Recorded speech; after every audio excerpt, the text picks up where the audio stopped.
सबसे बड़ी कवरेज आप देख रहे हैं। ट्विन टावर के ढहने का वक्त बेहद करीब आ गया है। आपको बताते चले तैयारियां पूरी हो चुकी हैं। चारों तरफ इलाके को खाली कराया जा चुका है। अगल बगल की जो भी इमारतें हैं, इन ट्विन टावर जो मेरे ठीक पीछे आप देख पा रहे हैं, उनको पूरी तरह से खाली कराया जा चुका है। आसपास के रहने वाले लोगों से भी अपील की गई है कि वो अपने दरवाजे और खिड़कियां तब बंद रखेंगे जब इसमें बटन के जरिए कंट्रोल ब्लास्ट किया जाएगा।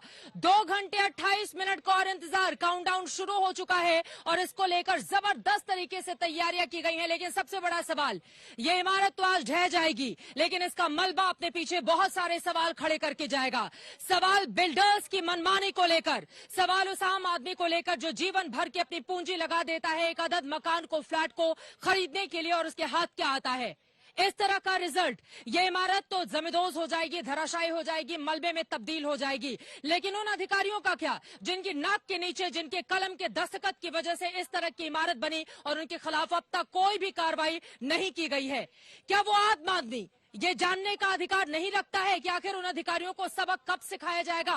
उनको बचाने की कोशिश आखिर कौन कर रहा है? ये सवाल हम पूछेंगे। हमारे साथ एक्सपर्ट भी जुड़ेंगे, लेकिन उसके पहले आपको बड़ी बातें जल्दी से दिखा देते हैं। दरअसल मेरे पीछे जो दोनों ही ट्विन टावर, ये बड़ी बड़ी इमारतें आप देख रहे हैं। जो बड़ा वाला टावर आपको दिखाई दे रहा है वो 32 मंजिल का है, जो छोटा वाला है वो 30 मंजिल का है, और उसमें पूरी तरह से कंट्रोल ब्लास्ट करने के लिए अंदर बम फिट किए जा चुके हैं। 9000 से ज्यादा होल किए गए।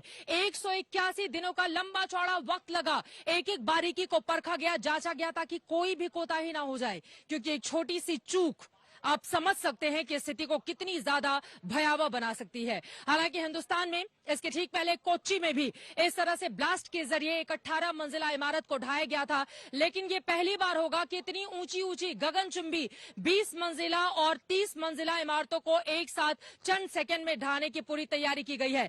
लेकिन ट्विन टावर पर जो 10 सवाल है, कितने बजे ट्विन टावर में ब्लास्ट किए जाएंगे, आपको बताते चले 2:30 बजे।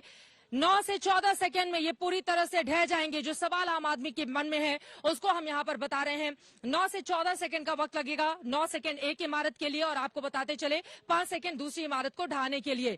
3700 किलोग्राम विस्फोटक इन दोनों ही इमारतों में, जो मेरे ठीक पीछे हैं, उसमें लगा दिए गए हैं। पहले से ही इसकी तैयारी की जा रही थी।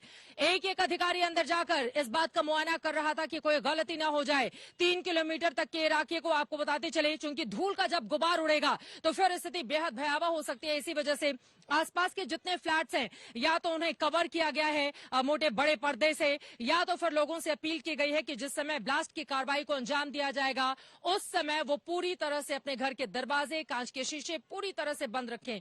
इस पूरे मामले में डीसीपी की ओर से क्या दी गई है जानकारी? नो फ्लाइंग जोन बना दिया गया है पूरे के पूरे इलाके को। कई रूट को डाइवर्ट कर दिया गया है। इलाके के लोगों से अपील की गई है कि आप इस इमारत के आसपास कहीं भी नहीं रहें, क्योंकि आपके ऊपर बड़ा खतरा मंडरा सकता है।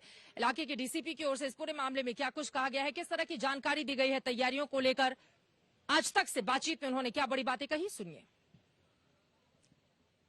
इस वक्त हमारे साथ बात करने के लिए love Kumar ji, additional commissioner Noida police के मौजूद हैं।